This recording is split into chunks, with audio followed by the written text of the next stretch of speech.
আপনার কি ব্যাপারটা আদৌ বিশ্বাস হবে যে ইঁদুরের মতো দেখতে এই প্রাণীটি 6 থেকে 12 মাস পর্যন্ত কোনো রকম পানি পান করা ছাড়াই বেঁচে থাকতে পারে? কি? হ্যাঁ, শুনতে একেবারে অবিশ্বাস্য লাগলেও ব্যাপারটা একেবারেই সত্যি। মরুভূমিতে থাকা এই প্রাণীটির নাম হলো ক্যাঙ্গারু র্যাট। এরা খাবারের কার্বোহাইড্রেট ভেঙে নিজের শরীরে পানি তৈরি করে। এর ফলে প্রায় সব সময় এদের শরীরে পানি স্টোর থাকে।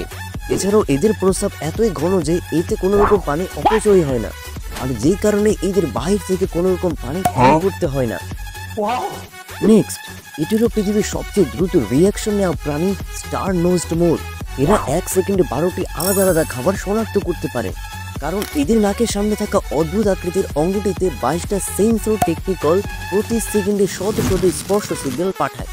আচ্ছা, এর ফলে এরা মাত্র 0.008 সেকেন্ডে সিদ্ধান্ত নিতে পারে তাদের সামনে রাখা জিনিসটি খাবার কিনা। আর তাই তো বিজ্ঞানীরা এদের পৃথিবীর সবচেয়ে দ্রুত ফুড ডিটেক্টর বলে। এরকম আরো মজাদার ফ্যাক্টস কন্টেন্ট পেতে ভিডিওতে লাইক, কমেন্ট, শেয়ার করে চ্যানেলকে সাবস্ক্রাইব করতে একদমই ভুলবেন না।